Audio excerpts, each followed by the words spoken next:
Today I want to show you how to make this three-body problem simulation using Desmos. I'm using Desmos because it's a great visualization tool, easy to access, and very interactive compared to something like Python or MATLAB.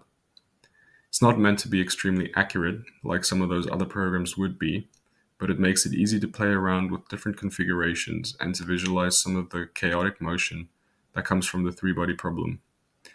First I'll go over the math, how to solve the equations of motion using finite difference, and then plug all of that into Desmos to get the visualization you're seeing at the moment. This link and a similar four-body simulation will be in the description, so feel free to just go there and play around with it. So we'll first consider the interaction between M2 and M1, and then we'll find a general equation that we can apply for the interaction between M1 and M2, M1 and M3, and M3 and M2. The horizontal distance between M1 and M2 is going to be x2 minus x1, and the vertical distance is going to be y2 minus y1. There is also going to be an angle between them called alpha. We might as well write two equations for cosine and sine of alpha, because those are going to be useful later. The cosine of alpha equals x2 minus x1 all over r, and sine alpha equals y2 minus y1 all over r, where r is this distance between the two. The free body diagram for M1 is going to look something like this, where you've got a force F21, that's the force of the second body on the first, and F31, which is the force from the third body on the first. This angle over here is going to be alpha, which means we can decompose F21 into its x and y components. The x component of F21 is going to be the magnitude of F21 times cosine of alpha, and the y component will be the magnitude of F21 times sine alpha. From the previous definition of cosine alpha, we can write that that is equal to x2 take x1 all over r, and from the definition of sine alpha, we can write y2 minus y1 over r. And I'll put that in brackets for good measure. We also want to know what the magnitude of F21 is, and we do that using Newton's law of universal gravitation. Now you can sub this into the equation for F21 as a vector, and then you will find the following, which you can simplify by taking out the g m1 m2 all over r cubed. Now we can use Newton's second law to write the equations of motion in the x and y directions for m1.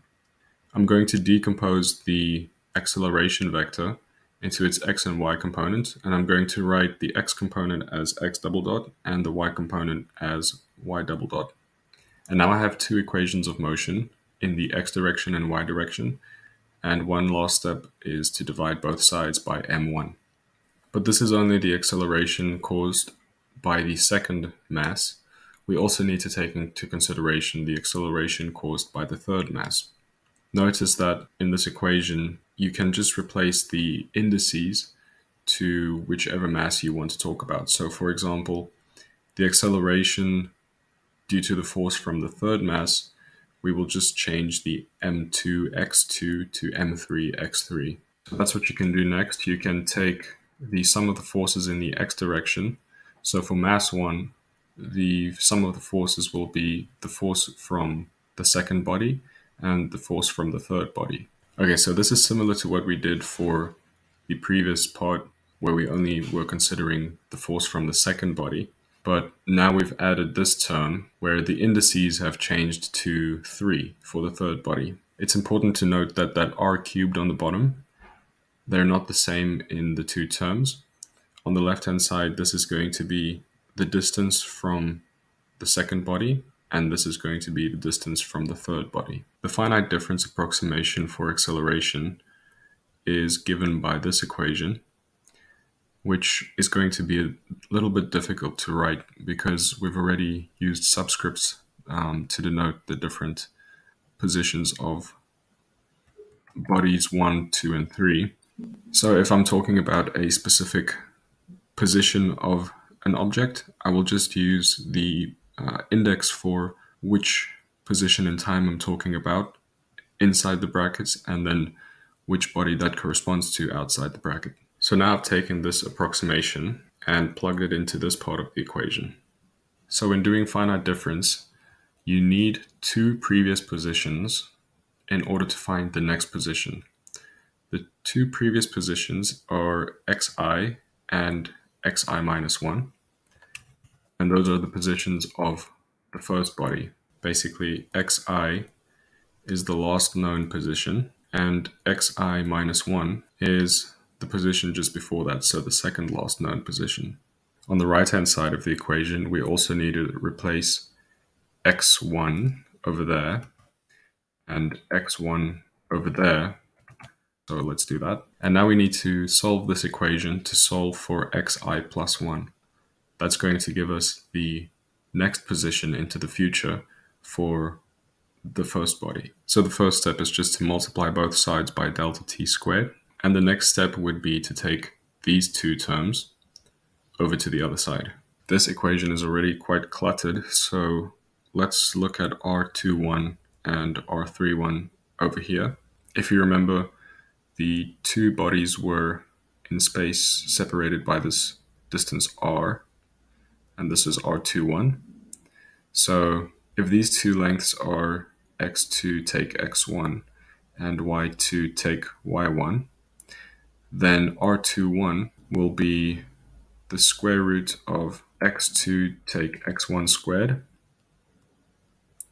plus y2 take y1 squared. So R21 cubed is going to be x2 take x1 squared plus y2 take y1 squared. And the index is going to be to the power 3 on 2. And in the same way that this x and this one and all the other x's with a sub I are the last known positions of the first object, the x2s also need to be replaced by x sub I. Same thing for the y2s and y1s. So I'll write that equation out, and it's going to be extremely messy, but I'll try to keep it as neat as I can. So I've written the main components of this equation in separate lines. This top part is going to be the contribution to the acceleration from the second body. This middle part will be the contribution to the acceleration from the third body. And then this final part comes from the equation that you use during finite difference approximations. So both these equations are a huge mess, and for the whole three-body problem, we're going to need 6 of these equations. So to have something that just looks slightly better, we're going to wrap all of this up in the symbol F21 all over M1. Similarly, this part of the equation is going to be F31 all over M1. So basically, to write all of this in a slightly neater format, let's write the following. We have F21 all over M1 delta t squared plus F31 all over M1 delta t squared. And then we also have those two terms at the end, plus 2xi1 minus xi minus 1, 1.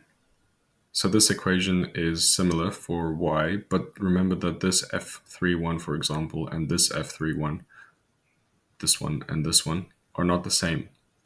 The F31 in the x equation tells you the force in the x direction, whereas the F31 in the y equation tells you the force in the y direction. Now the tricky part is you have to follow the same procedure to come up with equations for the second body and the third body, because they will have forces acting on them from the other two bodies.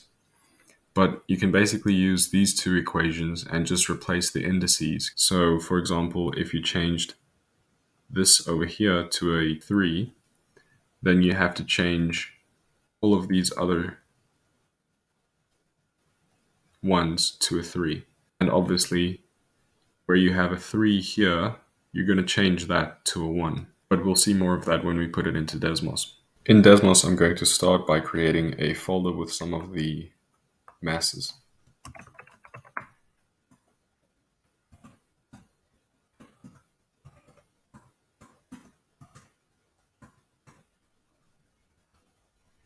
And I'll create a folder with the force equations.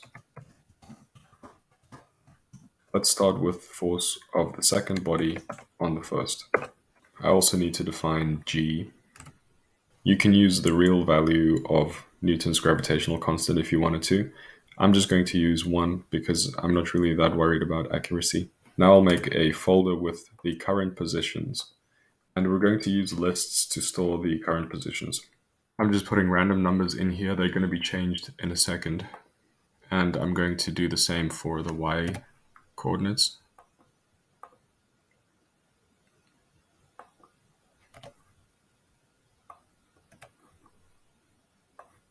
And then I'll close this for the moment because I don't need that right now. So in the force equations, we're going to write that as a list as well. And the x force is going to depend on the x positions, and the y force is going to depend on the y positions. Now, if you look at the actual positions, they're stored in a list. So for example, x1 is 1, 1. This means that the last known position of x1 was 1, and the second last position was 1 as well. But in order to call this position in Desmos, you need to write, for example, here 2, so that it knows to look at the second element in that list. All of these are going to be the last known positions, so they're all going to be 2. To write the equation for the third particle on the first, we need to write the same equation, but replacing all the 2's with 3's. And while we're busy, we can write the force for the third object on the second.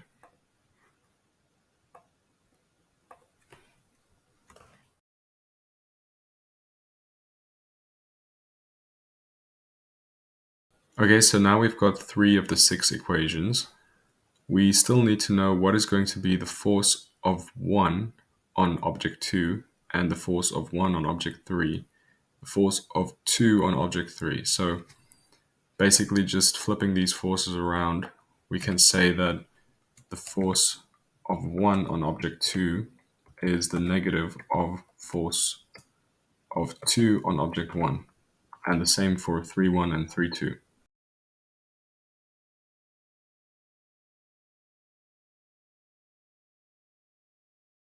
Okay, so there are the 6 force equations that we're going to need. Next, I'm going to make a button that resets the entire simulation. So I'm just typing the coordinate where I want the button, so I'll just put it at the origin, 0, 0. And if you hold on this color next to the coordinate, you can change this to clickable. And I'm going to label the button. I'm going to write the initial velocities in x and y components. So for example, v1 I'll write as a list again, and it'll be the x component is the first element of the list and the y component the second element of the list. So same for the velocity of the second object and for the third object. And I'm going to create a folder for the initial positions of each of the objects. Because we've already used x1, x2, x3, the lowercase, we're going to use the uppercase for the initial positions here.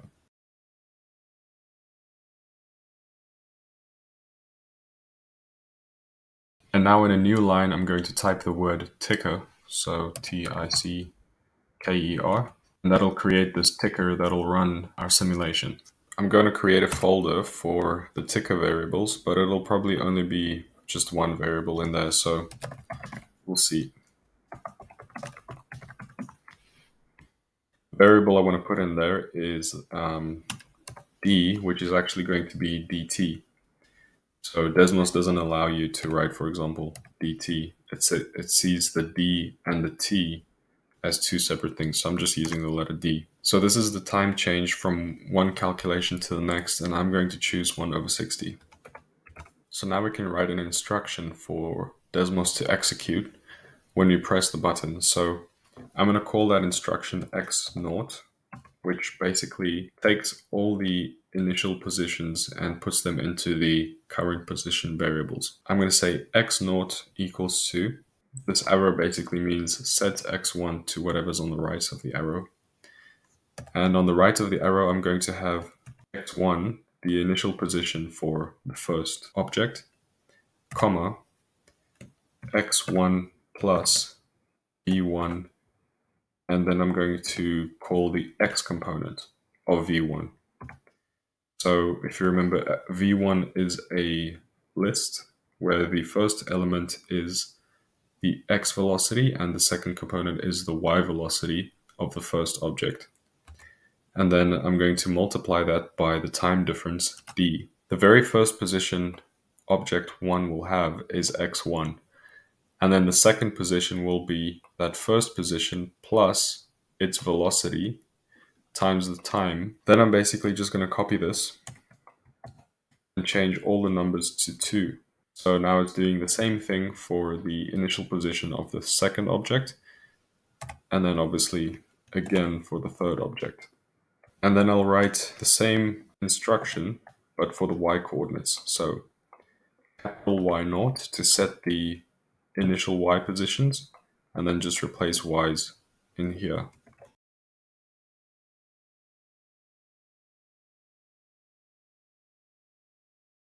And now we want to look at this velocity vector, and we want to change the number here to a 2 so that it takes the y velocity of whatever object we're looking at instead of the x velocity. Okay, let me open up the initial positions folder. Then I also just want to plot these initial positions. So x1, comma y1. I'm going to make 3 of these points for each object.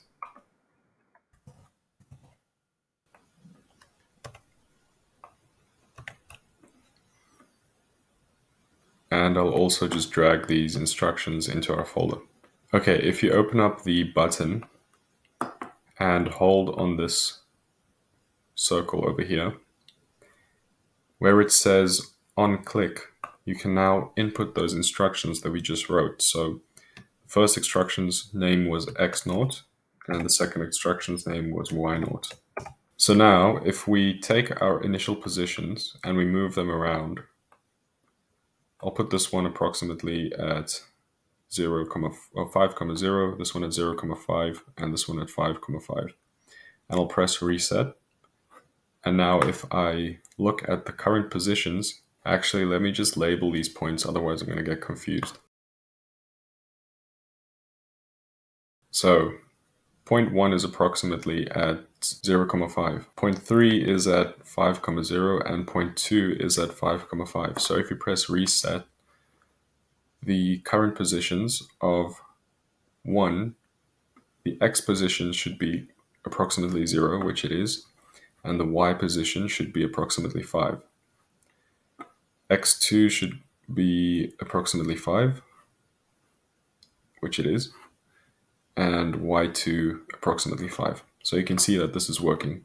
Okay, I also want to give Desmos instructions for how to update the positions. So I'll create a folder.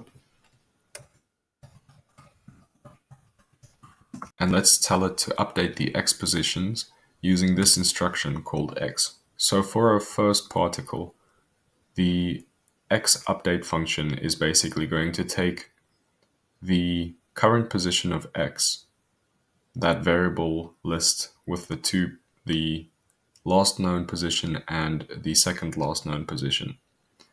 And it's going to make the last known position the second last known position.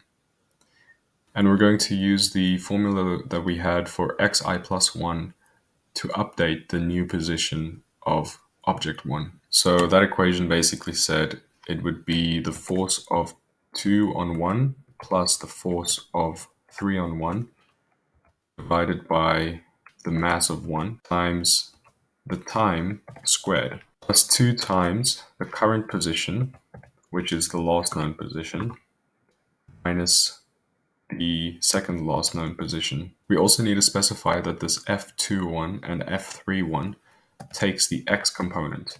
So the forces are in list formats, which basically means it's in the x component and y component. So we take the first number from that list because that's the x component. Now we need to copy this for the second particle and for the third particle. So you can see here we're just changing the indices. So instead of the force of 2 on 1, we're now looking at the force of 1 on 2 and the force of 3 on 2. And for the third object, let me not forget to change the mass here. So this has to be the mass of the second object. For the third object, we also need to change these indices. And now this is going to be the force of 2 on 3 and the force of 1 on 3 and the mass of 3. And we need to do the same thing for the y coordinates. So this instruction, capital Y, is supposed to update all of the y coordinates. I'm going to change all the y's, the x's here to y's, and in the forces, I'm going to choose the second in the list because that's the y component of the force.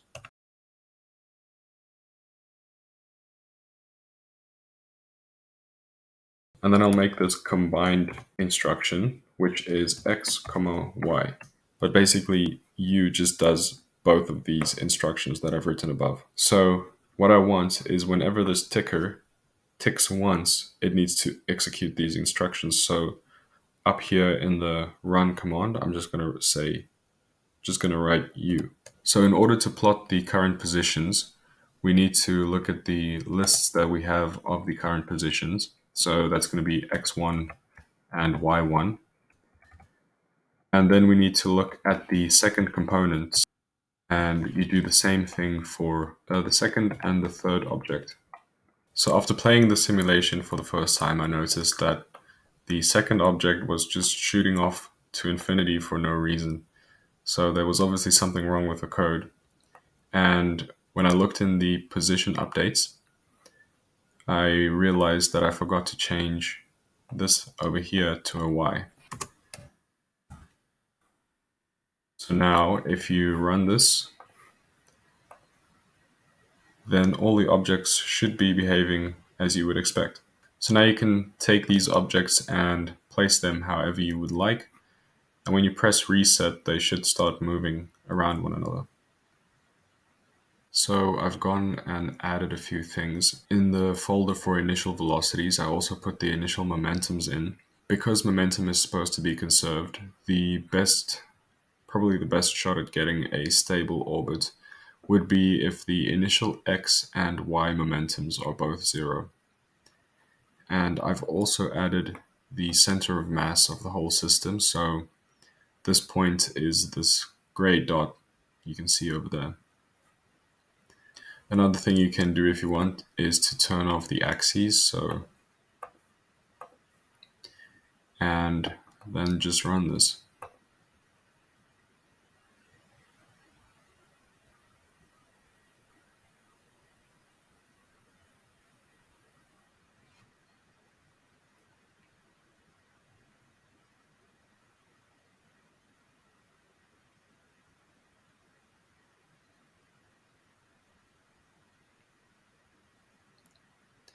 What's really interesting about the three-body problem is that it's a chaotic system. So any small change to the initial positions or velocities is going to completely change the outcome. I could, for example, take 3 over here and move it slightly to the right, and then reset this.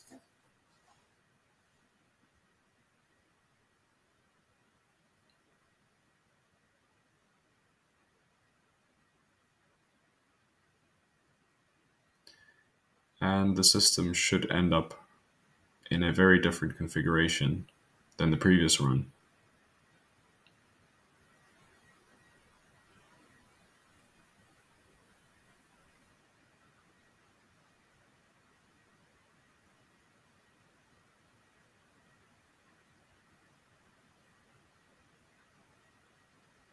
Also, you can see that the center of mass, that gray dot, isn't moving because the momentum is supposedly 0.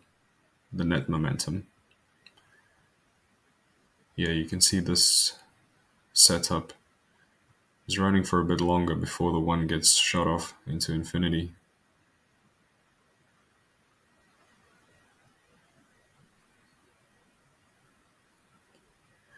Anyway, I hope this was helpful. This is really fun to make, and it's a lot of fun to play around with, so hope you enjoy.